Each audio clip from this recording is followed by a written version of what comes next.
Hello students, good morning, जय श्री कृष्णा। अपन बात कर रहे थे कोरियोलिस फोर्स के अंदर वेलोसिटी ट्रांसफॉर्मेशन इक्वेशन निकालनी थी। अपने को क्या करना था? वेलोसिटी ट्रांसफॉर्मेशन इक्वेशन निकालनी थी। तो चलो निकालते हैं अपन आज। देखो वेलोसिटी ट्रांसफॉर्मेशन इक्वेशन। चलो जी, हाँ जी, अपन ने एक कंडीशन पढ़ी थी पीछे कल, ठीक है। अब कल एक फ्रेम भी लिया था अपन ने, उसी फ्रेम के अकॉर्डिंग चलते हैं। देखो देख लेना, जब भी पढ़ो तब कॉपी खोल के नोटबुक सामने रख के डायग्राम को देखते हुए आप लोग पढ़ लियो, ठीक है। माना तंत्र S के सापेक्ष बिंदु P का वेग क्या है? v वेक्टर है, जबकि S डैश के सापेक्ष बिंदु P का वेग क्या हो जाएगा? v वेक्टर डैश है। इस अवस्था में v वेक्टर डैश व v वेक्टर के संबंध को क्या कहेंगे? वेग ट्रांसफॉर्मेशन या वेलोसिटी ट्रांसफॉर्मेशन इक्वेशन कहेंगे। किसको कहेंगे? v vector dash equal v vector के रिलेशन को। देखो v vector dash equal v vector के रिलेशन को क्या कहेंगे? वेलोसिटी ट्रांसफॉर्मेशन इक्वेशन कहेंगे। अब यहाँ तंत्र S में क्या कर देंगे? यहाँ तंत्र S में अवकल संकारक d/dt, इसको आप अवकल भी बोल सकते हो, अवकलन भी बोल सकते हो, और इसको आप अवकलन या डिफरेंशिएट ऑपरेटर भी बोल सकते हो। क्या बोल सकते हो? इसके ऑपरेटर भी बोल सकते हो। S डैश में अवकलन क्या हो जाएगा? ये तो किसका ऑपरेटर है? S का। कौन से फ्रेम का? S का। और फ्रेम S डैश का ऑपरेटर क्या हो जाएगा? d डैश अपॉन dt, ठीक है। अवकलन, इसको आप बोल सकते हो अवकलन संकारक, या फिर इसको अवकलन भी बोल सकते हो, पर यहाँ पे अपन इसका संकारक नाम यूज करके काम में लेंगे इसको। चलो फिर आ जाओ। हाँ जी, वी नो दैट, ध्यान से देखना भाई, डेरिवेशन है, काफी बड़ा है। क्या जानते हो आप लोग? R vector equal R vector dash, जानते हो? चूंकि आर वेक्टर इक्वल आप लोग जानते हो कितना होता है? Sorry, dash equal X dash I cap dash Y dash J cap dash plus Z dash के कैप डैश होती है। अब ये वाली इक्वेशन या फिर ये वाली वैल्यू वहाँ पे पुट कर दो, तो चलो आ जाओ। X dash I cap dash plus Y dash J cap dash plus Z dash के कैप डैश। अब ये कौन से फ्रेम की पोजीशन वेक्टर हो गई? S वाले की। ये कौन से फ्रेम की पोजीशन वेक्टर की वैल्यू हो गई? S डैश वाले की। हुई कि नहीं हुई? हुई। तो अब क्या करेंगे? फ्रेम S के लिए T के सापेक्ष अवकलन कर देंगे इस पूरी वाली इक्वेशन का। क्या कर देंगे? फ्रेम S के लिए T के सापेक्ष अवकलन करने पर कर देते हैं। तंत्र S के लिए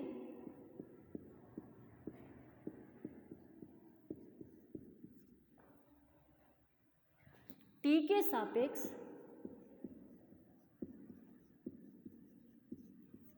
अवकलन करने पर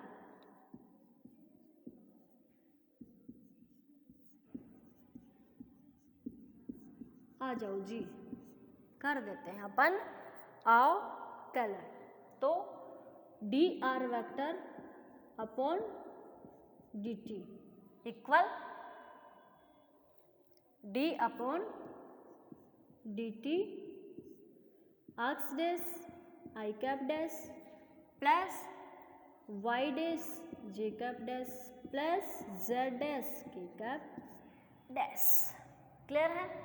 अब करते हैं इसका यहाँ I cap dash, J cap dash और के कैप डैश क्या है, समय के साथ परिवर्तित होंगे, परिवर्तित हो रहे हैं। मुझे पता है आप लोगों के मन में एक शंका होगी कि मैडम आई कैप, जे कैप और के कैप डैश का आप डिफ्रेंशिएट कैसे कर रहे हो, डिफ्रेंशिएशन कैसे कर रहे हो। पर मैंने आप लोगों को जब डायग्राम पढ़ाया था वहाँ पे एक चीज़ बताई थी कि जो फ्रेम एस डैश जो है वो जब रोटेट करेगा वामाव्रत दिशा में ओमेगा कोणीय वेग से रोटेट करेगा तो इसके आई कैप डैश और उसके जो यूनिट वेक्टर होती है वो भी क्या होगी, चेंज होगी। कब, समय के साथ परिवर्तित होगी। ये बात याद रखना कि ये आई कैप डैश, जे कैप डैश और K cap dash frame S dash की यूनिट वेक्टर है, तो ये समय के साथ क्या होंगी, परिवर्तित होंगी। इसलिए अपन इनका भी यहाँ पे क्या कर देंगे, डिफ्रेंशिएट कर देंगे, भूलना नहीं। या फिर लिख देते हैं यहाँ पे, देखो अपन यहाँ I cap dash, J cap dash व के कैप डैश समय के साथ परिवर्तित हो रहे हैं।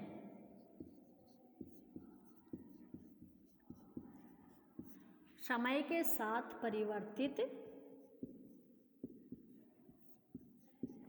हो रहे हैं, इसलिए अपन इनका भी क्या कर देंगे, डिफ्रेंशिएशन कर देंगे। तो आ जाओ भाई, कर देते हैं। D are vector upon D T equal क्या आ जाएगा, D x dash upon D T. आई कैप को छोड़ दो, छोड़ दिया, चलो अब एक्स डैश को छोड़ दो और आई कैप को ले लो, ये लो जी। इन दो का ही कंप्लीट हुआ है अभी। तो क्या किया है अपन ने, एक्स डैश के सापेक्ष डी के साथ एक्स डैश को ले लिया, आई डैश को छोड़ दिया। अब एक्स डैश को छोड़ दिया, आई कैप डैश को ले लिया, ठीक है। ऐसे ही क्या कर देंगे, वाई डैश को डी के साथ ले लो, जे कैप छोड़ दो, जे कैप डैश छोड़ दो, छोड़ दिया। अब वाई डैश छोड़ दो और डी जे कैप डैश साथ ले लो, ये लो। ऐसे ही क्या करोगे, D Z dash upon D T के डैश छोड़ दो। अब क्या करोगे, जेड डैश छोड़ दो और डी के डैश, के कैप डैश साथ ले लो, ये लो जी, ले लिया। क्लियर है, चलो जी। अब क्या करेंगे, एक्स डैश और कहने का मतलब क्या है, आई कैप डैश, जे कैप डैश और के कैप, मतलब जो एक्सिस होती है उनके सापेक्ष जो डिफरेंशिएट किया है उनको एक साथ ले लो, और जो यूनिट वेक्टर होती है उनके सापेक्ष डिफरेंशिएट किया है उनको क्या कर लो, एक साथ ले लो। तो देखो बात करते हैं, आ जाओ। D R vector upon D T equal क्या बोला, एक्सिस के सापेक्ष जो डिफरेंशिएट किया है उनको एक साथ ले लेते हैं। तो देखते हैं कि यहाँ पे एक्सिस के सापेक्ष अपन ने किस किस का डिफरेंशिएट किया है। तो सबसे पहले इसका किया है ना, तो डी एक्स डैश को उठा के यहाँ पे रख दो, ये लो जी। बाद में किसका किया है, डी वाई डैश, एक्सिस से तो है ये, D Y dash upon D T और ये जे कैप डैश, फिर D Z dash upon D T K cap dash, हो गया, ठीक है। प्लस अब यूनिट वेक्टर का जो डिफरेंशिएशन किया है उनको एक साथ ले लो। तो एक तो ये वाली टर्म है और एक ये वाली टर्म है और एक ये वाली टर्म है। तो आ जाओ, लिख दो, एक्स डैश डी आई cap dash upon D t plus Y dash d j cap dash upon D t plus Z dash d k cap dash upon D t. एलो जी, लिख दिया। चलो इसको इक्वेशन नंबर दे दो 4। क्लियर है यहाँ पर सबको, ठीक है। कोई दिक्कत हो, किसी को कोई डाउट हो तो पूछ लेना भाई। अब एस डैश तंत्र में कण का वेग क्या है, v वेक्टर डैश है। क्या बोला था स्टार्टिंग में, एस डैश तंत्र में कण का वेग क्या हो जाएगा, v वेक्टर डैश है। ठीक है, अब देखो तो यहाँ पे r वेक्टर डैश की वैल्यू आप लोग जानते हो क्या होती है, x dash i cap dash y dash j cap dash plus z dash k cap dash, यही होती है। अब r वेक्टर डैश का s डैश के लिए t के सापेक्ष अवकलन कर देंगे। क्या कर देंगे, r वेक्टर डैश का s डैश के सापेक्ष या फिर s डैश के लिए, s डैश के लिए t के सापेक्ष अवकलन करने पर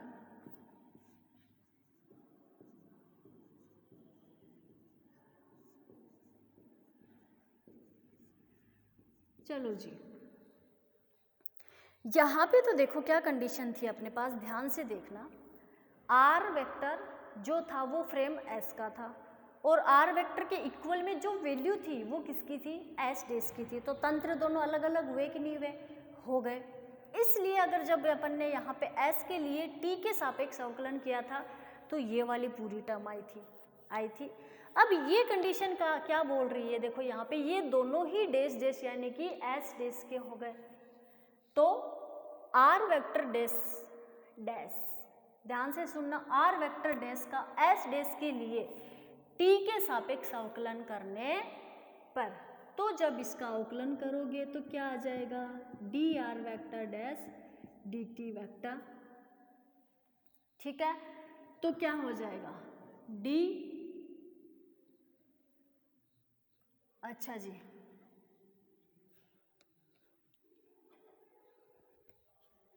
देखो d dash r vector dash upon D T, r vector dash का s के लिए t के सापेक्ष अवकलन कर रहे हैं, दोनों ही डैश की चीजें हैं, तो इसका क्या हो जाएगा, अवकलन एक बार ही होगा, ना कि इसके यूनिट वेक्टर का भी अवकलन नहीं होगा। या फिर देखो अपन करते हैं तो क्या आ जाएगी ये वाली d dash upon D t, ये दोनों क्या हो गया, सेम सेम हो गई। अगर ये दोनों कंडीशन सेम सेम आ गई तो इन दोनों का डिफरेंशिएशन यहाँ पे नहीं होगा, वो दोनों कंडीशन वहाँ पे अलग अलग थी, इसलिए वहाँ पे उन दोनों का डिफरेंशिएशन अपने साथ या फिर अपन ने करके लिख दिया। पर इस कंडीशन का यहाँ पे डिफरेंशिएशन नहीं होगा, क्यों, क्योंकि दोनों ही एस डैश फ्रेम के हैं। अगर दोनों अलग अलग फ्रेम के होते तब जाके अपन इनका डिफरेंशिएशन करते, पर ये दोनों क्या यहाँ पे सेम कंडीशन में है, सेम कंडीशन में अगर यहाँ पे होंगे तो इनका डिफरेंशिएशन नहीं होगा। यूं का यूं लिख दो इसको, y डैश जे cap dash plus z dash के कैप डैश। ओके, आ जाओ जी। या फिर देखो एक बार इसको ऐसे लिख दो आप लोग, D dash R vector dash equal D dash X dash upon D T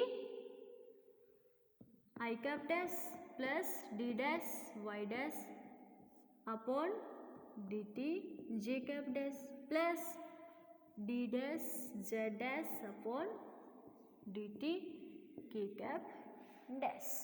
clear है? अब ये वाली कंडीशन देखो, यहाँ समय t इक्वल 0 पर दोनों तंत्र क्या है, संपाती है। क्या है? यहाँ t इक्वल 0 समय पर दोनों फ्रेम क्या है, संपाती है।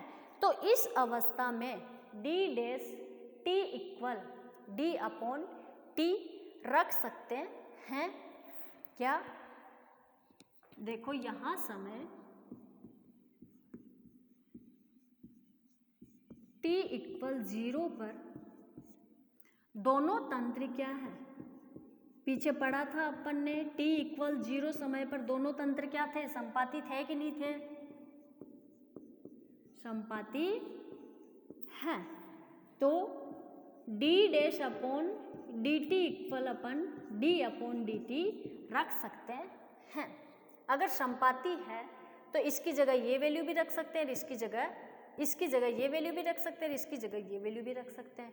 अब अपने पास डैश में आ रही है तो इसकी जगह ये वाली वैल्यू रखेंगे, अगर ये रखेंगे तो अपने पास क्या आ जाएगा, देखो D are vector dash upon D T equal D upon D T X dash I cap dash plus D Y dash upon D T J cap dash plus D Z dash upon D T K cap dash.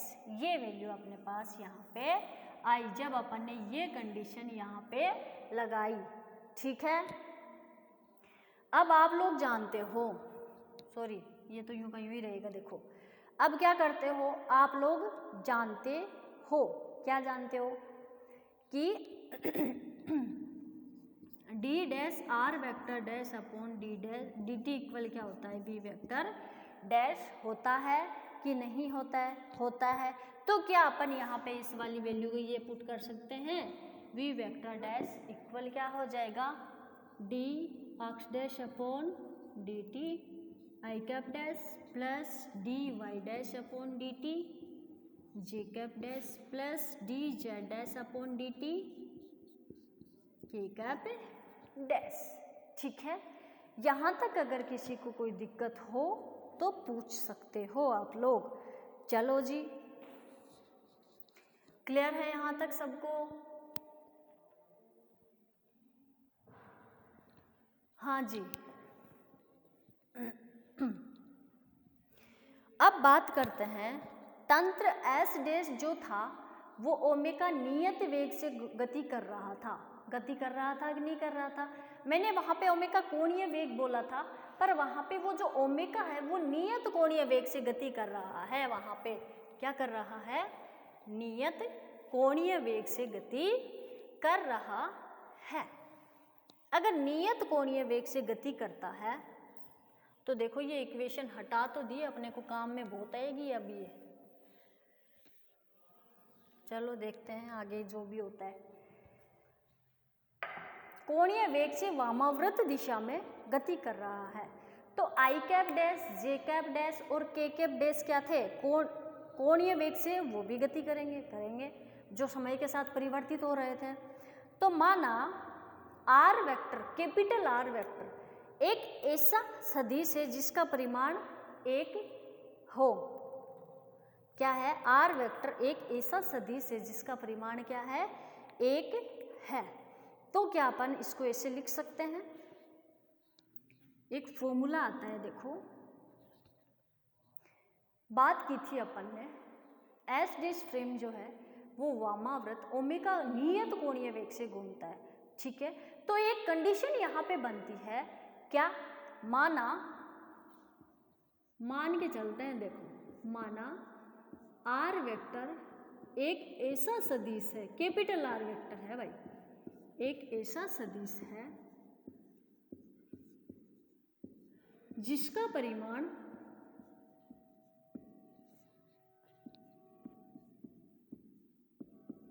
एक है। क्या है, जिसका परिमाण 1 है। तो इसके लिए एक फॉर्मूला होता है, V इक्वल ओमेगा मल्टीप्लाई, और ये क्या है, एक फॉर्मूला है। तो आप लोग जानते हो V equal D R upon D T, जानते हो। तो V की जगह क्या ये वाली वैल्यू पुट कर सकते हैं, क्यों, ध्यान से सुनना। इस स्थिति के सापेक्ष आप जब इस स्थिति का डिफरेंशिएट करते हो तब जाके अपने को क्या मिलती है, वेलोसिटी मिलती है। पोजीशन का एक बार डिफरेंशिएशन करने पर वेलोसिटी आती है। तो क्या इस v को अपन ऐसे लिख दें तो गलत थोड़ी है, नहीं है। तो इस v की जगह अपन क्या पुट कर दे यहाँ, D R vector upon D T equal में क्या चल रहा है, ओमेगा क्रॉस आर। क्लियर है? चलो जी, इसको इक्वेशन नंबर दे दो 6। ओके, ध्यान से पढ़ना, इसके अंदर काफ़ी ऐसी चीज़ें हैं जो चेंज होती आ रही है। ठीक है, नहीं समझ में आए तो मैसेज कर देना, फिर से रिपीट कर देंगे। ओके, आ जाओ। अब देखो, यहाँ I dash, J cap dash और के कैप डैश ऐसे सदिश है जिनका परिमाण क्या है, 1 है। अरे जब ये परिवर्तित हो रहे हैं, अगर इनका परिमाण आप लोगे तो 1 आएगा कि नहीं आएगा, आएगा। अर्थात आर वेक्टर को बारी बारी आई कैप डैश, जे कैप डैश व के कैप डैश से प्रतिस्थापित कर देते हैं। ध्यान से सुनना, या फिर मैं लिख देती हूँ। देखो यहाँ I cap dash, J cap dash व के कैप डैश क्या हो रहा है, ऐसे सदिश हैं। अरे भाई चेंज हो रहे हैं तो इनका परिमाण भी होगा। ऐसे सदिश है जिनका परिमाण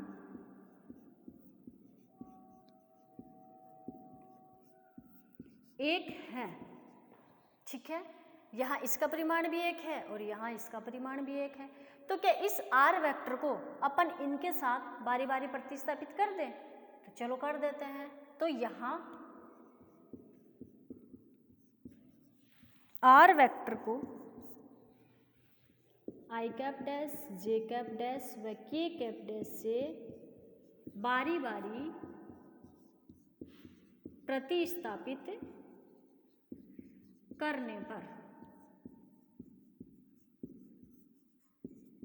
चलो जी कर देते हैं। अपने पास क्या आ जाएगा, देखो D I cap dash upon D T है कि नहीं है। तो ओमेगा, मैंने क्या किया है, ये जो फॉर्मूला है इसके अंदर जहाँ पे भी आर है उसको एक बार आई कैप से प्रतिस्थापित कर देंगे, और जहाँ पे भी ये आर है उसको एक बार जे कैप से प्रतिस्थापित कर देंगे और एक बार के कैप से प्रतिस्थापित कर देंगे। कहने का मतलब क्या है, इस फॉर्मूले के अंदर एक बार आई कैप की वैल्यू रख देंगे, एक बार जे कैप की रख देंगे और एक बार के कैप डैश की रख देंगे। डैश है डैश, आई कैप डैश। ठीक है, इक्वेशन नंबर 7। ऐसे ही d j cap dash upon D T equal omega j cap dash. Equation 8, ये आ जाएगा d cap dash upon D T equal omega multiply k cap dash. Equation number 9। ठीक है, अब क्या करेंगे, देखो अपन इनको समीकरण 5, 6 व 7, 8 को 5, 7, 6, 7, 8 से मान समीकरण 4 में रख देंगे। क्या कर देंगे, इक्वेशन 4 में इसका मान रख देते हैं। अब देखो इक्वेशन 4 अपने को फिर से लिखनी पड़ेगी कि इक्वेशन 4 क्या थी अपने पास। देखो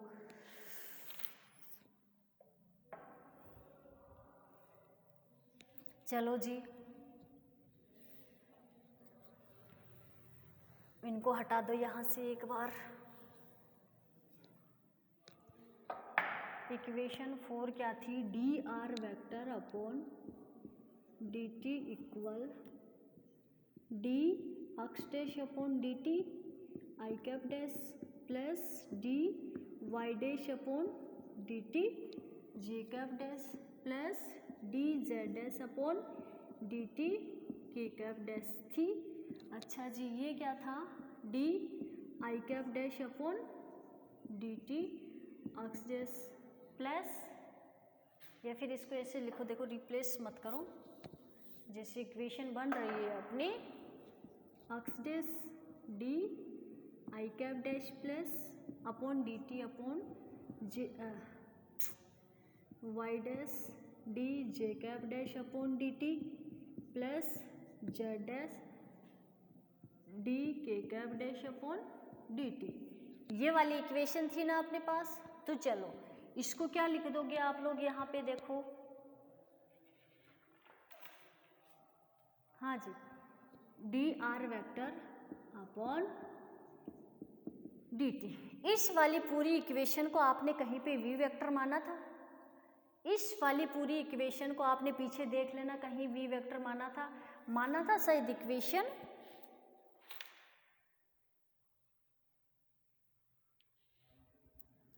5 के अंदर देखना आप लोग, इक्वेशन 5 नहीं दिया, जहाँ पे अपन ने वी वेक्टर डैश लिख रखा है उसको इक्वेशन आप लोग 5 लिख देना, मैंने नहीं लिखा है, इक्वेशन 5 लिख देना। तो इक्वेशन 5 से मान रखने पर, या इसको अपन ने क्या माना था वहाँ पे वी वेक्टर डैश माना था, प्लस ये क्या है अक्ष डैश, इसकी जगह वैल्यू क्या आई है देखो, आइए तो इसको पुट कर दो, ओमेगा वेक्टर इक्वेशन 7 से i cap dash plus Y dash को यू का यू लिख लो, और डी जे कैप डैश की वैल्यू क्या है omega j cap dash plus Z dash को यू का यू लिख लो, इसकी वैल्यू क्या है देखो यहाँ पे ओमेगा के कैप डैश। हो गया क्लियर? तो चलो अब देखो, ये चूंकि यहाँ पे D R vector upon D T equal V vector यहाँ पे क्या है तंत्र एस में कण का वेग है, ये क्या है तंत्र एस में कण का वेग है, तो क्या अपन डी आर वेक्टर को भी ऐसे लिख दें? लिख दो, V vector equal V vector dash plus, अब यहाँ से क्या करोगे आप लोग, इसको मल्टीप्लाई कर दो अंदर, तो वी वेक्टर अक्ष डैश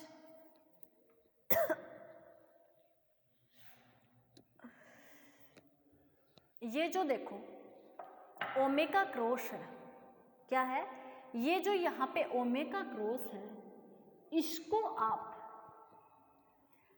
या तो इससे मल्टीप्लाई कर सकते हो या फिर इससे मल्टीप्लाई कर सकते हो।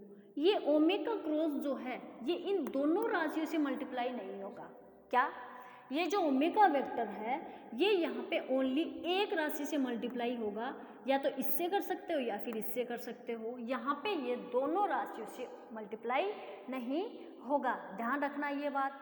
तो अपन इसको ऐसे कर देते हैं, ओमेगा वेक्टर इन दोनों को मल्टीप्लाई कर देते हैं और ओमेगा वेक्टर को यूं का यूं रख देते हैं। तो देखो x dash I cap dash, sorry ये जो आई कैप डैश है ना, ये इस अंदर वाली से एक राशि से मल्टीप्लाई हो सकता है, या तो ओमेगा वेक्टर क्रॉस से मल्टीप्लाई कर दो या फिर आई कैप डैश से मल्टीप्लाई कर दो। अब वो आप लोग देखो कि इस एक्स को अपन ने आई कैप डैश से मल्टीप्लाई कर दिया, अब यहाँ पे भी ओमेगा क्रॉस को हटा दो और यहाँ पे इसको इससे मल्टीप्लाई कर दो, वाई कैप वाई डैश और जे कैप डैश, ठीक है।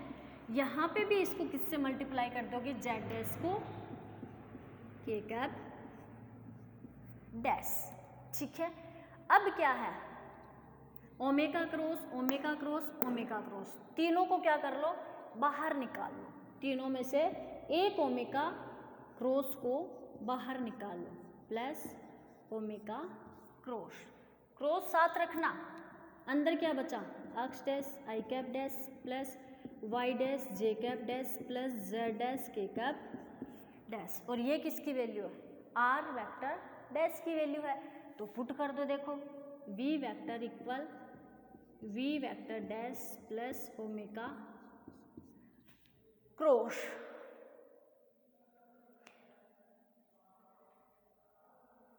हाँ जी क्या आ जाएगा। अब ये किसके इक्वल में था आप लोगों को पता है, R vector equal R dash होता है, तो क्या इसकी जगह ये वाली वैल्यू पुट कर सकते हैं, कर सकते हो, ये लो जी, ठीक है। अब क्या हो जाएगा, इस v वेक्टर डैश को इस साइड ले लो, तो ये क्या हो जाएगा v minus omega cross R vector, ठीक है। ये अपने क्या आ गई यहाँ पे इक्वेशन जो है 10 है, इसको क्या बोल दोगे वेलोसिटी ट्रांसफॉर्मेशन इक्वेशन बोल दोगे। इक्वेशन 10 जो है वो घूर्णी तंत्रों में वेग रूपांतरण समीकरण को व्यक्त करता है, माना स्थिर तंत्र के सापेक्ष कण स्थिर है। क्या बोल दिया, अब यहाँ पे जो अपन ने फ्रेम S लिया था वहाँ पे अपन क्या कर देंगे, कण स्थिर है तो ये V इक्वल क्या हो जाएगा, 0 हो जाएगा। कौन से में, S में। S क्या है, स्थिर तंत्र है, तो यहाँ पे कण भी क्या हो जाएगा, स्थिर हो जाएगा। तो स्थिर कण के तंत्र के वेग को अपन ने क्या कर दिया, यहाँ पे 0 कर दिया। तब जाके अपने पास इक्वेशन क्या बन जाएगी, v vector dash equal v minus omega, sorry क्या हो जाएगा, omega cross minus omega cross r vector. ये लो जी, क्लियर है। अगर इस टॉपिक के अंदर किसी को कोई दिक्कत हो तो आप लोग पूछ सकते हो बिना, ठीक है। आज के लिए यहीं तक, नेक्स्ट करेंगे अपन अपनी नेक्स्ट क्लास में। Thank you.